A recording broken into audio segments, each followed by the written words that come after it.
Hi everyone, Jeremy here. Modern Vitality, mold illness, mycotoxicity, these things are on the rise. There are so many people with complex chronic inflammatory symptoms, and it's like this mystery illness. And when it comes down to it, mold can be a major contributing factor. I've worked with a lot of people with this problem, and unfortunately, I've got my own experience dealing with mold myself. So I can tell you right now, it is not to be trifled with. Okay, this is a serious thing that you have to pay a lot of attention to. Oftentimes the body has these weird, inexplainable symptoms, and we have to, first of all, we have to throw out the old paradigm of symptoms. Well, let's fight them, right? Symptom suppression. We can mask them, we can band-aid them. We need to throw all that out, and we need to start paying attention to the symptoms we're getting, because so often our body is talking to us all the time. We just have to understand how to interpret that. So in this video, we're going to look at the top three mistakes people make with mold illness, with mycotoxicity. Okay, this is really important. I don't want you making these three mistakes because it will seriously set back your healing. So let's get started.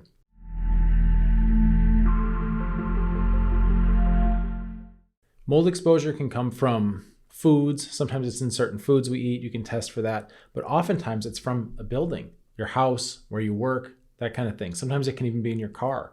So you need to look at these structures that you're around, right? The environment you're in, and you need to be able to test that, right? You can have a professional come do this, or sometimes you can just obviously see it growing, right? That's a pretty big clue. And you need to understand if your environment is infested with mold. So the first mistake, and this is a big one, I'm going to get the big obvious one out of the way, but it's worth saying because there's the most leverage here, is get out of this moldy area. Okay, that's the first mistake, is that people try to tough it out. Now, I'm going to tell you right now, candidly, I made this mistake. All right, I tried to tough it out for a little longer than I should have. And hey, I knew better and I still made the mistake. So I'm going to share it with you, right? Don't make the same mistake. Get out of the moldy environment immediately, as soon as you can. You have to, because otherwise you're perpetuating a very vicious loop where these mycotoxins come in and they're designed to start to break down organic living tissue, which is you. That's what you are. They start to break you down. You don't feel good. And then you think, I should rest. Oh, I'm tired. I'm going to stay, especially if it's your house, I'm going to stay home and try to rest today. And what that does is it puts you right back in the wolf's den, right? You're right back there getting more and more mycotoxic exposure. So you have to get out of that loop. You have to break out of that, and you have to get out of that moldy environment. You have to leave. Right? You have to leave where the trigger is. Get out of there. That's the first step. And I'll give you a second part of this first mistake, right? Get out of the moldy environment. The big mistake people make is not getting out soon enough. But then there's a little bit of another mistake that's related, is you get out and then you keep going back into it for various reasons. I made this mistake too, right? Get out of the house, it's got mold, it's getting renovated and repaired and remediated. And there are a couple things I just have to run in and grab, a box of something or whatever. I just got to go in and check on something. And then constantly going in back to this environment, you're re-triggering your immune system. You can feel it happen, okay? Listen to your body. Don't be dense, right? Don't make the mistakes that I made. And once you leave, stay gone, because you need to stay out of there so that your body can heal. You have to give yourself time to heal. So that's mistake number one, is not getting out of the moldy environment and not staying out of the moldy environment. Okay, it's super important. Mistake number two is getting focused only on mold. All right. I know this may be a little controversial. A lot of people in the mold community, which there is a whole community around this, they tend to get, in my experience, tunnel visioned, because once, and this is a human nature thing, once we identify a pathogen, now we can play out our historical archetypes, our mental games of a bad guy, good and evil, a nemesis, right? So once we have a pathogen picked out, it's very tempting to get emotionally distracted and think, I found the bad guy is mold, right? It's Stachybotrys or whatever strain it is. And then you just think that's the only cause of all your problems. And there's a mental trap of creating a scapegoat, because what that does is, yes, you're right. The Stachybotrys and these other molds, they're not good for you. Obviously, they're causing problems. But when you scapegoat one extremely hard, then we lose sense of all the other things that are also contributing to poor health. So it's very easy to make the mistake when we're dealing with mold toxicity to say, okay, I'm doing number one, I'm leaving that moldy environment, and then all of a sudden mold is your enemy, and it's the only enemy. So what you need to do is pay attention, because there are other factors, including EMF exposure. right? All these electromagnetic fields that we're around, especially with 5G now being rolled out, right? There are cumulative health effects where different forces seem to be working together to make bigger problems. So if you have mycotoxins in your body, and now you're also getting bombarded with a lot of electromagnetic radiation, for example, right? That is going to make your mycotoxin situation worse. It sets you up for bigger inflammatory cascades. Likewise, if you're eating garbage, right, then you're not giving your body the fuel it needs to be able to start to heal and repair. So it's going to compound your mold problem. So the first thing I said, get out of the moldy environment. That is not the only thing. So the second mistake people make is fixating on mold and obsessing about mold and seeing only mold as the scapegoat to the exclusion, right? We get tunnel vision and we don't see the wider picture, the bigger systems at play. And that's a big part of my work here. If you've been around this channel or Modern Vitality for any length of time, you've started to see we have a structure, right? And we have a systematic way to go through what can be otherwise very complex in terms of trying to manage all your environmental triggers, trying to make sure you're healing your body with the right things, herbs, supplements, foods, whatever you're using, right? To make sure that's organized. There's a huge process to it. I've created that process because it can be overwhelming when you start to try to look at everything. But that's the nature of these complex chronic conditions. Even if it's mold exposure, even if it's mycotoxicity, we still have to respect the fact that our body is a complex adaptive system in a natural environment where there are a ton of variables coming in constantly. And they're not all physical. Sometimes it's energetic or emotional or stress. There's so many different variables. And once you can parse that out and organize it, now you have a way to start to interact. So mistake number one is staying in a moldy environment for too long or going back to it over and over again. Mistake number two is fixating on mold and being blind to all the other things that are also affecting your health. And mistake number three, right, is not having a rebuild plan.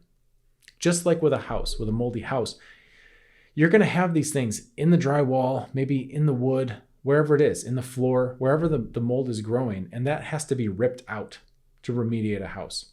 Okay, you have to rip that out. Now, there's two parts to rebuilding. One part is to replace all the stuff you ripped out with new stuff. So now you got to put up new 2x4s, new drywall, okay? With a house, oh yeah, it's obvious, it makes sense. With the human body, we can't just see the moldy 2x4 inside, right? The mold damage is so much more invisible. So you have to have a trained eye to start to detect what needs to be repaired, right? It's really, really important. And then the second part of rebuilding, I'm giving you a very comprehensive list here. The second part of rebuilding is actually making sure that the conditions in the first place that caused the mold to be able to take root are now changed. So what does that look like in a house, for example? Well, let's say you've got a leaky sink. This is pretty easy example, right? You've got a leaky sink in your upstairs bathroom, and the water's just been going down through the walls for years, and you had no idea. And then mold was growing, and then everybody started getting sick, or just the canary in the house or whoever started getting sick, right? And now you go in, you rip out all the moldy stuff, and you replace all the 2x4s, all the drywall, you do all the repair, but you didn't fix the leaky sink. We have now the conditions still in place to create more and more humidity, more and more mold. You're going to have the same problem again, right? So what I want to offer you is the idea that your body works the same way.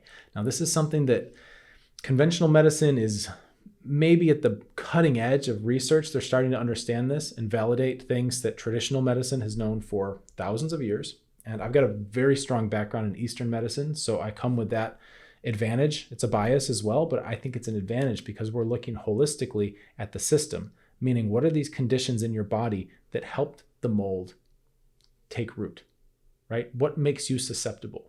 And we actually look at the human body. It's very interesting. We look at the human body the same way you can look at the weather. Temperature, humidity, windiness, right? Is this a hot person? Is this a cold person?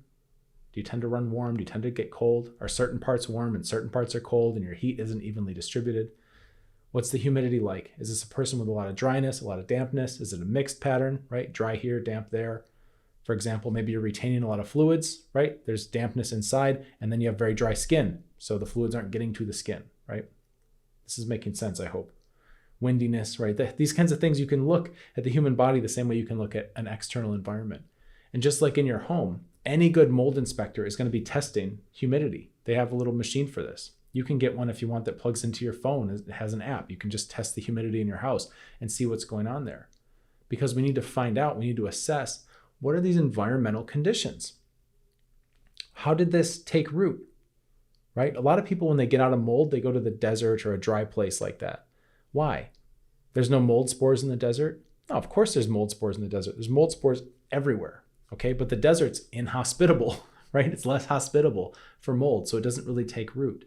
We can do the same thing with your body. We can make your body less hospitable for these things. Very, very interesting and very important. The same way you can change your house. I've done other posts about this. I've done other videos. I've talked extensively about this, but looking at a home and saying, okay, there are different factors that are causing more and more humidity to build up inside this house. You maybe have, maybe there's a leak in the sink, right? Upstairs dripping down, but maybe you also have a problem with your dryer where the outflow isn't really sealed up tightly. So every time you run your dryer, you've got hot, humid air that's being pumped back into your house instead of going outside like it's supposed to. All these things need to be fixed and repaired so that you can create the conditions in your house going forward to have less chance of the mold spores, which are everywhere anyway, to have less chance of those actually taking root and rotting things and causing a problem. You can do the same thing with your body. And that's a mistake I see people make. And it's not anybody's fault because really, honestly, most people don't know how to do this. They don't have a paradigm. It's not even in their worldview, which is why I make videos like this, right? Because it's like part of my job is to look at this model and go, okay, we've got systems, immune system, digestive system, neuroadrenal system, blood circulation. We've got hormonal systems, right? All these things need to be accounted for so that you can create an environment in your body where you can become more resilient. Now, at the end of the day, when you've done all that, right, then maybe if you need to go back into that moldy house to get something, it won't be such a big deal because your internal conditions are so inhospitable that you don't pick it up. It's not a problem. Okay, that's where you like to get to, is where you can be more resilient, right? So being able to leave and get away from the trigger, the mold, right? Being able to get away from that at first, it's good. You need to be able to catch your breath. But ultimately, we don't want to have to run away from these things for our whole life. We want to be able to get our body rehabilitated and stronger so that if we go back into a situation like that, it won't beat us up so bad, right? Different way to think about it. So of course, this can get overwhelming, right? There's a lot to think about. You go, how do I help my immune system, my digestive system, right? How do I do all this stuff?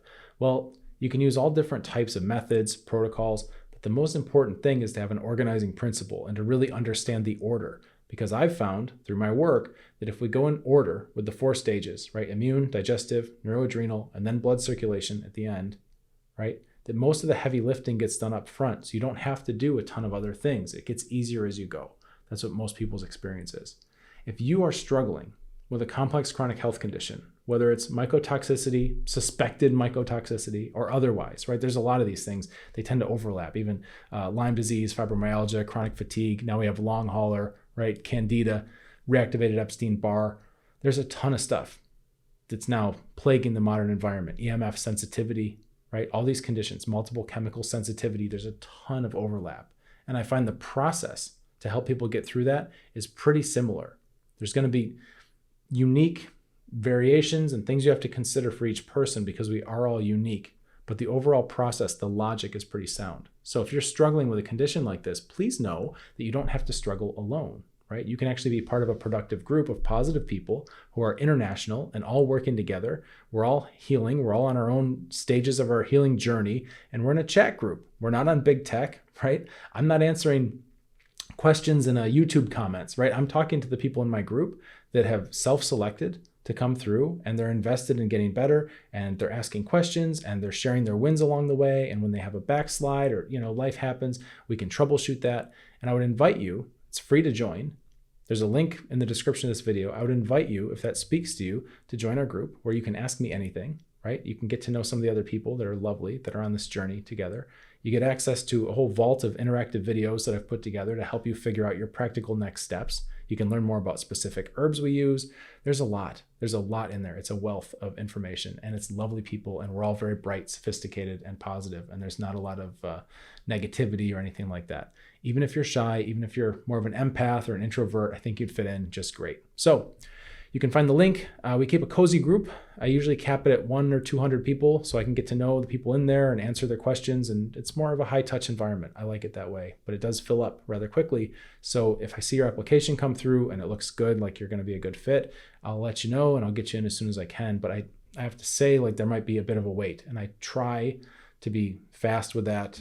But it may be, a month or so. I try to get you on the next monthly cohort. Might be a month or so before you can get in, maybe 2, but I try to be quick so you're not waiting forever. Anyway, in the meantime, you might consider subscribing to this channel so you can see more happy health videos like this one and learn things instead of just, watching Netflix or binging out on consumption and scrolling to try to get more dopamine.